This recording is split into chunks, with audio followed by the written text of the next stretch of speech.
Hello students, आज हम विलोपन अभिक्रिया पढ़ेंगे। एलिमिनेशन रिएक्शन, विलोपन अभिक्रिया या एलिमिनेशन रिएक्शन। लास्ट क्लास में अपन फ्रीडल-क्राफ्ट पढ़ चुके हैं कि फ्रीडल-क्राफ्ट में क्या होता है, कैसे वो बेंजीन से रिएक्ट करता है और उत्पाद बनाता है। ये सारी रिएक्शंस जो है अभिक्रियाएं वो अल्काइल हैलाइड की अभिक्रिया है। अपन जानते हैं कि जितनी भी प्रतिस्थापन अभिक्रियाएं होती हैं वो अल्काइल हैलाइड के केस में बहुत ही बेस्ट होती हैं या बहुत ही अच्छी होती हैं।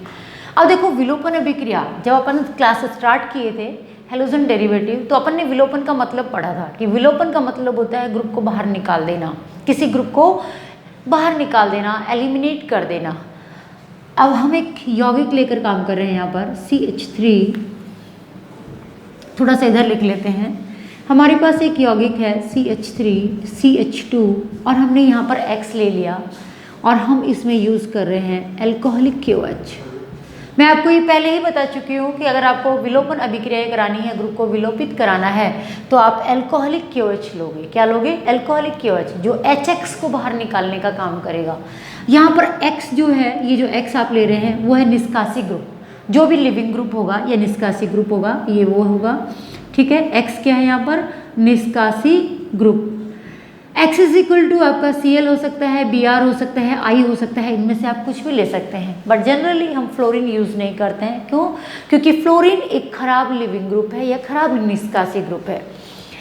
अगर अपन Cl Br I लेंगे तो ये तुलनात्मक रूप से अच्छे लिविंग ग्रुप हैं। अब अल्कोहलिक KOH का देखो यहाँ पर क्या काम क्या है। हमने OH लिया है KOH, जहाँ K प्लस OH माइनस है। OH माइनस होने का मतलब है कि एक स्ट्रॉन्ग या प्रबल बेस है। बेस का काम होता है हाइड्रोजन को लेना। क्या होता है? देखो यहाँ पर जो OH माइनस है ये एक नाभिक स्नेही का भी काम कर सकता है और एक बेस का भी काम कर सकता है। अगर ये कार्बन पर अटैक करता है तो ये क्या बन जाएगा? नाभिक स्नेही बन जाएगा। और अगर ये हाइड्रोजन को लेगा तो यही OH माइनस बेस बन जाएगा। दोनों में बस इतना ही फर्क होता है, इसके अलावा कोई और फर्क नहीं होता है। दोनों ही कोवलेंट बॉन्ड बनाते हैं, सहसंयोजक बंध बनाते हैं अपना इलेक्ट्रॉन देकर, और दोनों ही इलेक्ट्रॉन रिच स्पीसीज होती हैं, ठीक है। अब यहाँ पर क्या होगा कि ये जो निष्कासी ग्रुप है, जो लिविंग ग्रुप है X, ये जिस कार्बन से जुड़ा है इसको हमने अल्फा नाम दे दिया। क्या नाम दे दिया हमने? अल्फा। और इसके जस्ट बगल का ये कार्बन कहलाएगा बीटा कार्बन। ये अल्फा बीटा अपने समझने के लिए है कि भाई ये कार्बन जो इस X से जुड़ा है वो कार्बन अल्फा और इसके बगल वाला ये क्या हो गया? बीटा। अब यहाँ पर इस बीटा पोजीशन के पास जो हाइड्रोजन है, देखो इसी को हमने थोड़ा सा इस तरह से दिखा दिया है, ये हाइड्रोजन। अब यहाँ पर ये OH माइनस आएगा और आकर इस हाइड्रोजन को ले लेगा।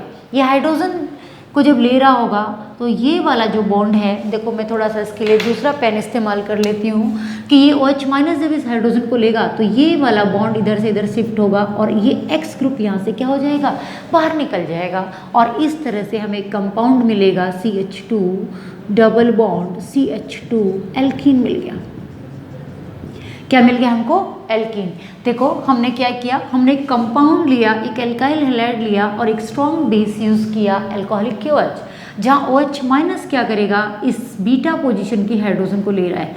वो इस बीटा पोजीशन की हाइड्रोजन को ले रहा है। जब OH माइनस बेस इस हाइड्रोजन को ले रहा होगा उसी टाइम क्या होगा? ये बॉन्ड टूट जाएगा, ब्रेक हो जाएगा और इस कार्बन और इस कार्बन के बीच क्या होगा? एक डबल बॉन्ड बन जाएगा। क्या बन जाएगा? एक डबल बॉन्ड बन जाएगा और ये फिर कार्बन और X के बीच का बॉन्ड टूट जाएगा। अगेन यहाँ पर एक ट्रांजिशन स्टेट बनेगी या संक्रमण अवस्था बनेगी। आप इसको यूँ देख सकते हैं, ये CH2 और ये कार्बन और हाइड्रोजन का बॉन्ड टूट रहा है, OH और H का बॉन्ड बन रहा है, ये बॉन्ड CH2। और ये बॉन्ड जब यहाँ से टूटेगा तो इस कार्बन और इस कार्बन के बीच क्या होगा? एक डबल बॉन्ड बनना प्रारंभ हो जाएगा और यहाँ पर इस X और इस कार्बन के बीच का बॉन्ड टूटने लगेगा। तो इस तरह से यहाँ पर एक संक्रमण अवस्था बन जाती है। क्या बन जाती है? संक्रमण अवस्था। ये जो बेस होगा वो इस हाइड्रोजन को लेकर अलग हो जाएगा और ये X ग्रुप यहाँ से क्या हो गया? बाहर निकल गया और आपको ये एल्कीन मिल जाएगी CH2 डबल बॉन्ड CH2, यहाँ पर जो हमने बना ली। तो इस तरह से यहाँ पर एक संक्रमण अवस्था का निर्माण होता है, ठीक है। नाउ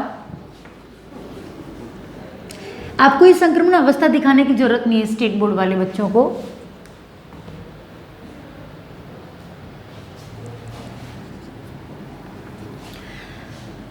यहाँ पर आप देख रहे हैं कि ये अभिक्रिया जो है वो एक ही पद में पूरी हो गई।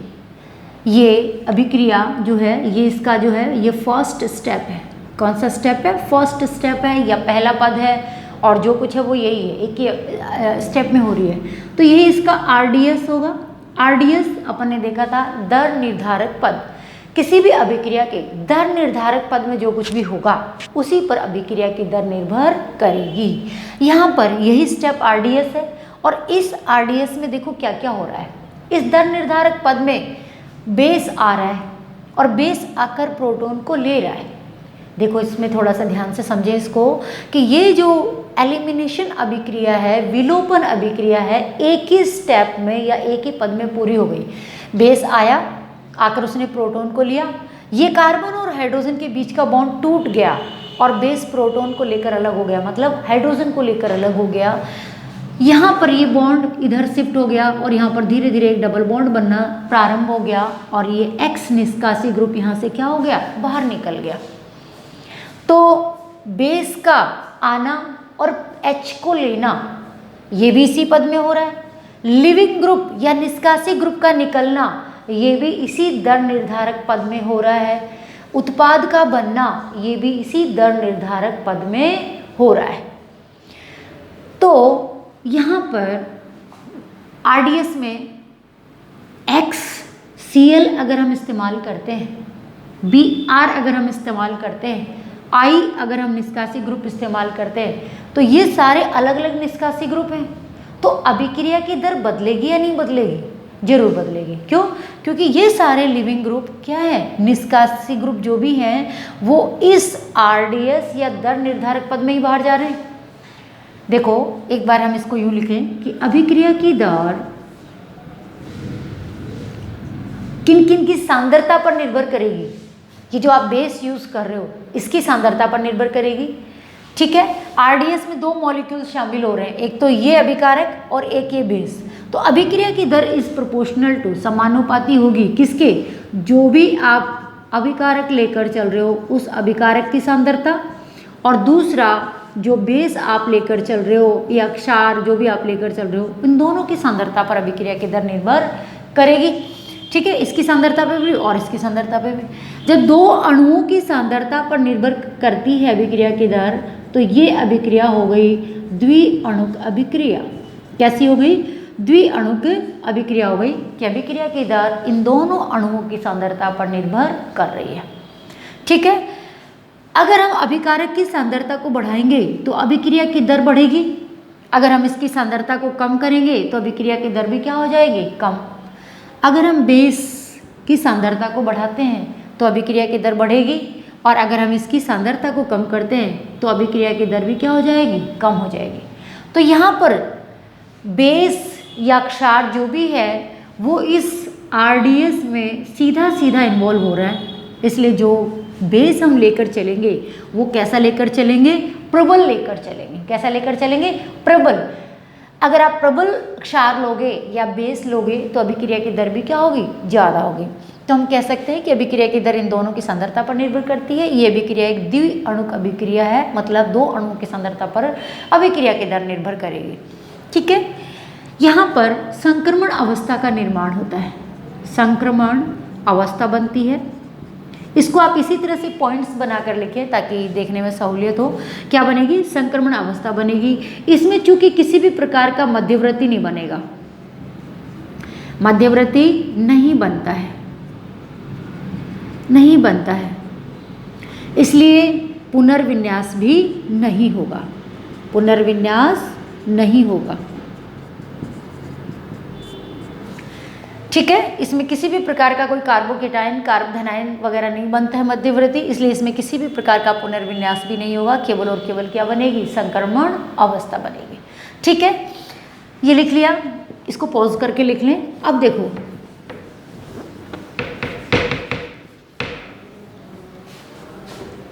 हमने देखा कि जो बेस है ये एल्कोहलिक KOH क्षार जो है वो क्षार RDS में शामिल हो रहा है।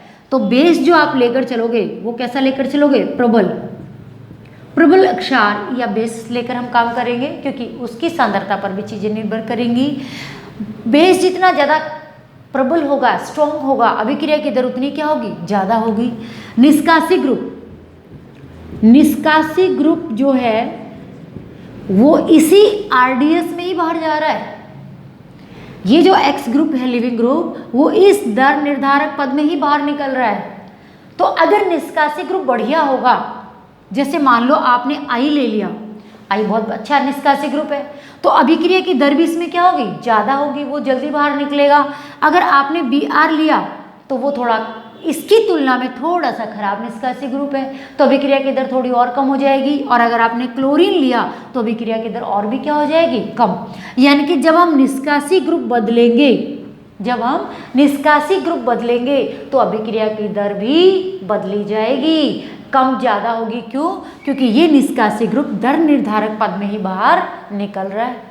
ठीक है, हालांकि इस हाइड्रोजन का निकलना भी आरडीएस है, ये हाइड्रोजन भी इसी दर निर्धारक पद में बाहर निकल रही है। तो अगर हाइड्रोजन की जगह आपने कोई ड्यूटेरियम ले लिया, इसका कोई दूसरा समस्थानिक ले लिया, तो भी अभिक्रिया की दर बदल जाएगी। पर इतना डिटेल में नहीं पूछेगा आपसे, तो ये ध्यान रखें कि निष्कासी ग्रुप अगर बदलेंगे, निष्कासी ग्रुप बदलने पर अभिक्रिया की दर बदली जाएगी, अभिक्रिया की दर बदलेगी। ये भी ध्यान रखना है कि अगर हम निष्कासी ग्रुप बदल रहे हैं तो वहाँ पर भी अभिक्रिया की दर क्या होगी, चेंज हो जाएगी या बदली जाएगी। जो उत्पाद बन रहा है वो भी इसी दर निर्धारक पद में बन रहा है, तो जो उत्पाद बने वो भी कैसा बने, स्थायी बनना चाहिए या स्टेबल बनना चाहिए। ठीक है, ये अभिक्रिया जो है ये कहलाती है वी बोलते हैं। किसी ग्रुप का निकलना, कोई ग्रुप निकल रहा है तो उसके लिए हम क्या यूज़ करते हैं, वी यूज़ करते हैं। तो यहाँ पर हाइड्रोजन निकल रहा है और एक्स ग्रुप बाहर निकल रहा है, इसलिए इस अभिक्रिया को वी हाइड्रो हैलोजनीकरण कहते हैं। क्या बोलते हैं इसको, वी हाइड्रो हैलोजनीकरण। इस विलोपन अभिक्रिया को कहते हैं वी हाइड्रो हैलोजनीकरण। वी, जब भी कोई ग्रुप बाहर निकलेगा तो उसके लिए हम ये वी शब्द इस्तेमाल करते हैं, और हाइड्रो ये H के लिए है और हैलोजन X के लिए है, तो -HX का बाहर निकलना ये कहलाता है वी हाइड्रो हैलोजनीकरण। ठीक है, अब हम इसको थोड़ा सा और आगे बढ़ाते हैं।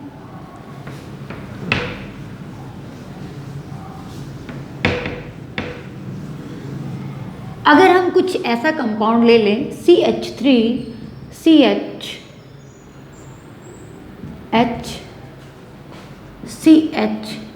X और CH3, X is equal to, आप कोई भी लिविंग ग्रुप ले सकते हैं, ClBr, इसलिए मैंने इसको सिंपली X लिख दिया है, ये लिख दिया है। ठीक है, अब मैंने इसमें यूज़ किया एल्कोहलिक KOH। एल्कोहलिक KOH का काम है -HX, H और X को बाहर निकालना। इसको बीटा एलिमिनेशन भी कहते हैं या बीटा विलोपन अभिक्रिया। बीटा विलोपन अभिक्रिया क्यों कहते हैं, बीटा विलोपन इसलिए कहते हैं कि ये X जिस कार्बन से जुड़ा हुआ है, ये कार्बन इसका अल्फा कहलाता है और इसके जस्ट बगल का कार्बन कहलाता है बीटा। वो बीटा है तो ये भी बीटा है, देखो दोनों बगल बगल में है। तो जो हाइड्रोजन इसमें बाहर जाती है वो बीटा पोजीशन की बाहर जाती है, इसलिए इसका नाम है बीटा विलोपन अभिक्रिया। ठीक है, अब अपन ने अल्कोहलिक KOH यूज़ कर लिया। अल्कोहलिक KOH का काम है H को बाहर निकालना। अब जैसे मान लो ये पोजीशन भी बीटा है, ये पोजीशन भी बीटा है, तो यहाँ पर दो हमारे पास बीटा पोजीशन की हाइड्रोजन प्रेजेंट है। अब सपोज करो आपके पास OH- है। ठीक है, अल्कोहलिक KOH आप यूज़ कर रहे हो तो OH- आएगा, वो एक तो क्या करेगा, इस हाइड्रोजन को निकाल सकता है क्योंकि ये भी बीटा पोजीशन पर है। अगर वो इस हाइड्रोजन को बाहर निकालता है तो ये वाला बॉन्ड जो होगा वो इधर से इधर शिफ्ट होगा और ये X ग्रुप यहाँ से क्या होगा, बाहर निकलेगा। अगर ऐसा हुआ तो देखो यहाँ पर उत्पाद क्या बनेगा, CH3CH। अब यहाँ पर क्या जाएगा, एक डबल बॉन्ड बन जाएगा, डबल बॉन्ड CH और CH3। देखो ये एक सिंपल सी रिएक्शन है कि हमने अल्कोहलिक KOH लिया, कोई अल्काइल हैलाइड ले लिया, एक ऐसा अल्काइल हैलाइड जिसके दोनों तरफ बीटा हाइड्रोजन प्रेजेंट है। अब हम एक बार यहाँ से हाइड्रोजन निकाल कर देखेंगे, एक बार यहाँ से निकाल कर देखेंगे। भाई देखो आप कोई भी यौगिक लेकर काम कर रहे हो और जब आप बेस उसमें डालोगे तो वो यहाँ से भी हाइड्रोजन उठा सकता है क्योंकि वो तो बीटा हाइड्रोजन को उठाएगा। अब बीटा यहाँ पर भी है और यहाँ पर भी है, तो यहाँ पर दो तरह के उत्पाद बनेंगे। कितने तरह के उत्पाद बनेंगे? 2 तरह के उत्पाद बनेंगे। OH माइनस जो आप स्ट्रॉन्ग बेस यूज कर रहे हैं वो इस बीटा को भी उठा सकता है, इसको भी उठा सकता है, ठीक है। अगर वो इसको उठाएगा तो हमारे पास कुछ ऐसा उत्पाद आएगा, और अगर उसने ये वाली हाइड्रोजन उठाई तो यहाँ पर देखो दूसरा उत्पाद ये प्लस दूसरा उत्पाद क्या बन सकता है कि अगर OH माइनस आता है और उसने ये वाली हाइड्रोजन निकाली तो ये बॉन्ड इधर से इधर शिफ्ट होगा और ये X ग्रुप यहाँ से क्या हो जाएगा? बाहर निकल जाएगा। उस केस में जो उत्पाद बनेगा वो बनेगा CH3 CH2 CH double bond CH2, ये वाला उत्पाद बनेगा। तो इस तरह से यहाँ पर हमारे पास कितनी एल्कीन आ गई? 2 एल्कीन आ गई। एक तो ये वाली और एक कौन सी आ गई? नीचे वाली। इस वाली एल्कीन को देखो बीच में, कहाँ पर है? बीच में। और ये वाला एल्कीन कहाँ पर है? किनारे पर। आप लोगों ने अतिसंयुग्मन पढ़ा है, हाइपर कॉन्जुगेशन। अब देखो यहाँ पर हम एल्कीन का स्थायित्व देखेंगे। क्या देखेंगे?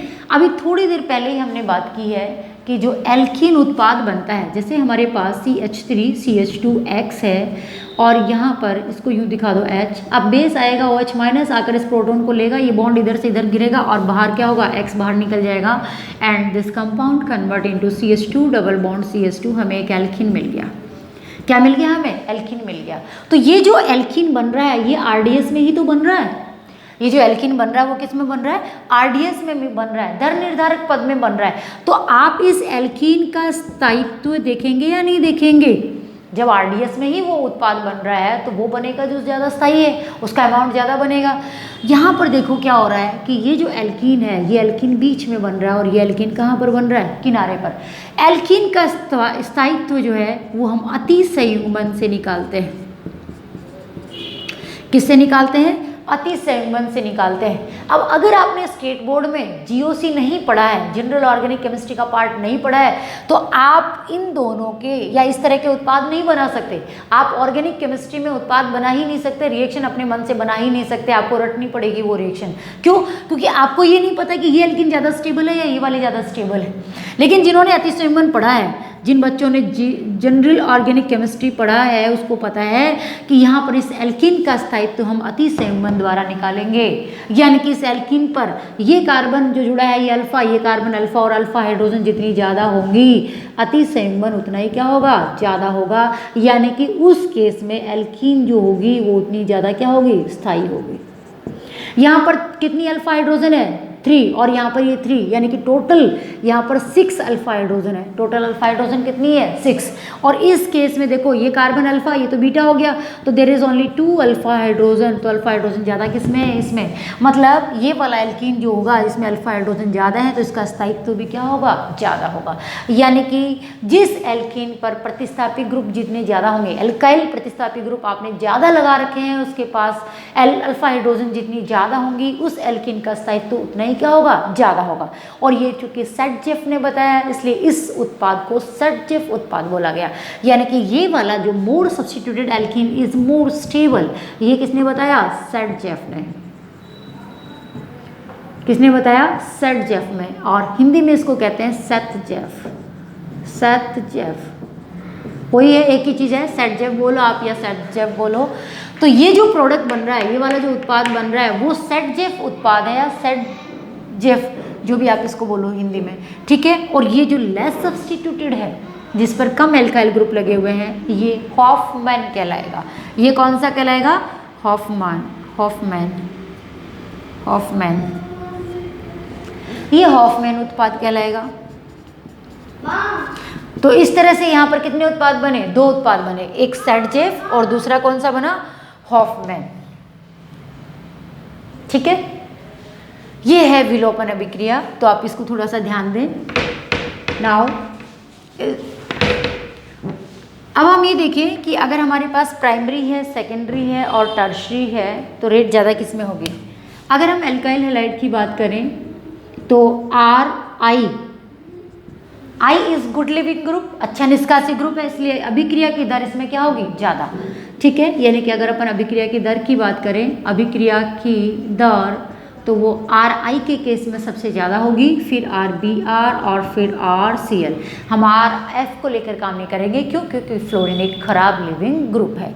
अगर अपन ये एल्काइल हैलाइड लें टर्शरी, तो उसमें रेट सबसे ज़्यादा होगी। टर्शरी एल्काइल हैलाइड के केस में अभिक्रिया की दर क्या होगी? ज़्यादा। फिर सेकेंडरी, सेकेंडरी का मतलब होता है द्वितीयक, द्वितीयक आप जानते होंगे, सेकेंडरी एल्काइल हैलाइड, और फिर क्या होगा? Primary alkyl halide. यानी कि टर्शरी जो होगा उस केस में अभिक्रिया की दर जो होगी वो क्या होगी? सबसे ज़्यादा होगी। क्यों? देखो, टर्शरी एल्काइल हैलाइड के केस में यहाँ पर रेट सबसे ज़्यादा है, द्वितीयक में थोड़ी कम और प्राइमरी में और भी कम।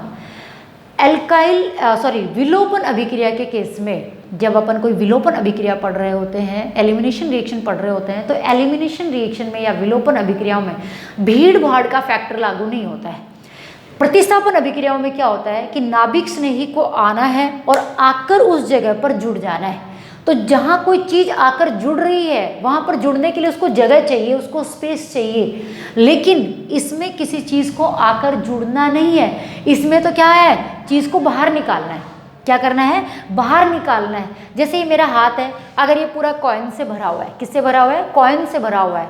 अब अगर मान लो ये ऑलरेडी पूरा कॉइन से भरा हुआ है और आपको एक कॉइन और इसमें डालना है, तो हो सकता है उसके चक्कर में सारे बिखर जाए।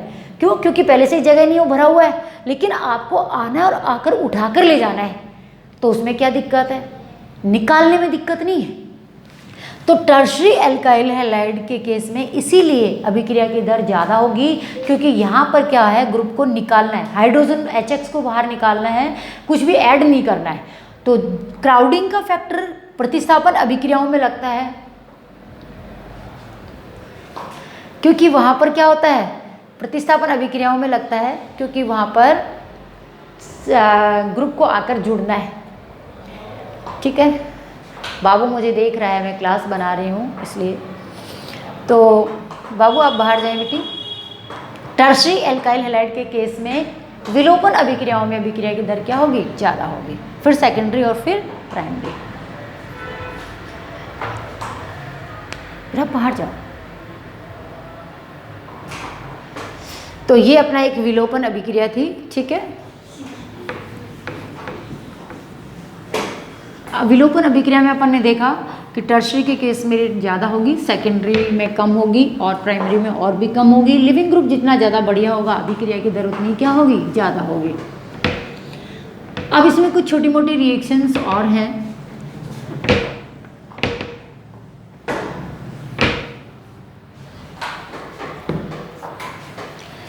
जैसे अपन ने देखा मेटल के साथ अभिक्रिया, धातु के साथ अभिक्रिया,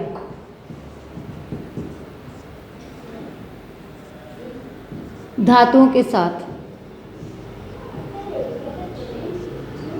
अपन ने इसमें वुड्स अभिक्रिया देख ली है, वुड्स रिएक्शन, ये हम पहले ही पढ़ चुके हैं।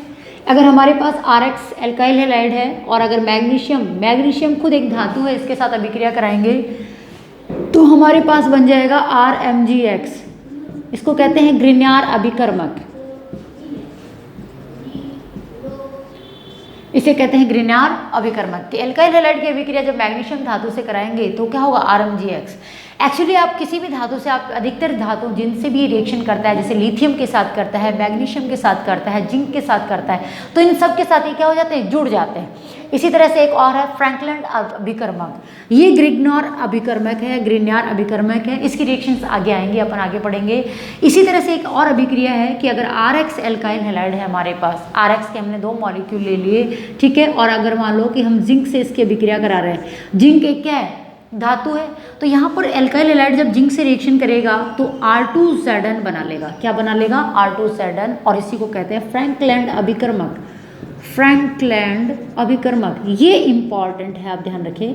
ग्रिग्नार रिएजेंट भी इंपॉर्टेंट है, ये वाला भी इंपॉर्टेंट है, और कई बार आपसे एज इट इज 1 मार्क्स में पूछ लिया जाता है फ्रैंकलैंड अभिकर्मक क्या है। ठीक है, तो अपन को ध्यान होना चाहिए कि फ्रैंकलैंड अभिकर्मक क्या है? R2Zn। R2 मतलब जैसे कि आपने यहाँ पर लिया इथाइल ग्रुप ले लिया, 2 कार्बन वाला कोई कंपाउंड ले लिया, CH3CH2X प्लस Zn। ठीक है, जितने भी मॉलिक्यूल खर्च हो उतने आप ले सकते हो। अब जब इसकी अभिक्रिया इससे कराएंगे तो ये यहाँ पर क्या होगा? ये जिंक X के साथ बाहर निकल जाएगा और एक इसके साथ जुड़कर CH3CH2 होल ट्वाइस, और Zn बना लेगा, ठीक है। तो R2Zn, R मतलब एल्काइल ग्रुप और Zn, इसी को कहते हैं फ्रैंकलैंड रिएजेंट। तो ये थोड़ा सा आपको ध्यान देना है, यहाँ पर ये रिएक्शन इतनी इंपॉर्टेंट नहीं है जितना ये रिएजेंट इंपॉर्टेंट है कि RMGX ग्रिग्नॉर अभिकर्मक होता है और फ्रैंकलैंड अभिकर्मक क्या है, सीधा सीधा पूछ लिया जाता है। तो R2Zn जो है वो क्या है, फ्रैंकलैंड रिएजेंट है। वुड्स अभिक्रिया में स्टार्टिंग में पढ़ा चुकी हूँ SN2 में, क्योंकि वुड्स अभिक्रिया में क्या होता है, स्ट्रॉन्ग न्यूक्लियोफाइल यूज होता है R-। एक और है टेट्राइथाइल लेड कैसे बनता है कि एल्काइल हैलाइड है हमारे पास C2H5Br, हमारे पास है C2H5Br, ये हमारे पास है एल्काइल ब्रोमाइड या इथाइल ब्रोमाइड, और इसकी रिएक्शन PbNa से होती है। PbNa यानी कि लेड और सोडियम मिक्स किया जाता है, इसके 4 मॉलिक्यूल्स अपन ले लेते हैं, और Pb इज लेड और सोडियम धातु है, जो आप जानते हो इसको। तो यहाँ पर क्या होता है, टेट्रा इथाइल लेड बनता है, यानी कि C2H5 Pb, इसको क्या कहते हैं, टेट्रा इथाइल लेड। ये टेट्रा इथाइल लेड जो है, टेट्रा इथाइल लेड, ये भी एक इम्पॉर्टेंट कंपाउंड है, तो इसके बारे में भी आप थोड़ा सा ध्यान रखें कि कैसे बनता है। एल्काइल हैलाइड लिया, ये सारी धातुओं के साथ अभिक्रिया है, धातु मेटल के साथ कैसे ये जुड़ता है, अभिक्रिया करता है एल्काइल हैलाइड। तो एक वुड्स अभिक्रिया है, कुछ और भी है जो अपन आगे पढ़ेंगे एरोमेटिक वाले पार्ट में, कि एल्काइल हैलाइड है 4 मोल ऑफ PbNa, यहाँ पर लेड और सोडियम मिक्स करके एक मिश्र धातु के रूप में लिया गया है, और इसकी अभिक्रिया जब इससे कराएंगे, आपस में करेगा, तो टेट्रा इथाइल लेड C2H5 और Pb बन जाएगा। इसी को कहते हैं, हिंदी में इसको कहते हैं टैन, TEL, टैन, ठीक है। तो कई बार इससे पूछ लिया जाता है, थोड़ा सा आप इसको भी ध्यान रखें, ठीक है। तो ये एक छोटा सा पार्ट था। इसके बाद अपन पढ़ेंगे एल्काइल हैलाइड का बनाने का विधि, preparation method of alkyl halide. Alkyl halide का प्रिपरेशन मेथड भी इंपॉर्टेंट है, और उसमें कई रिएक्शंस है जो आपके बोर्ड के हिसाब से नेम रिएक्शंस है। बोर्ड हमेशा नेम रिएक्शंस को पूछता है, और नेम रिएक्शन हमारा ये वाला पार्ट जो हो बिल्कुल क्या होना चाहिए, सॉलिड होना चाहिए। अगर आप इस तरह से पढ़ोगे तो मुझे नहीं लगता कि आपको बहुत ज़्यादा रटने की ज़रूरत पड़ेगी रिएक्शंस में, और आप इजीली इनको कर सकते हैं। तो ये अपनी एक छोटी सी क्लास थी। अगली क्लास में अपन पढ़ेंगे एल्काइल हैलाइड के बनाने का विधि, preparation method of alkyl halides.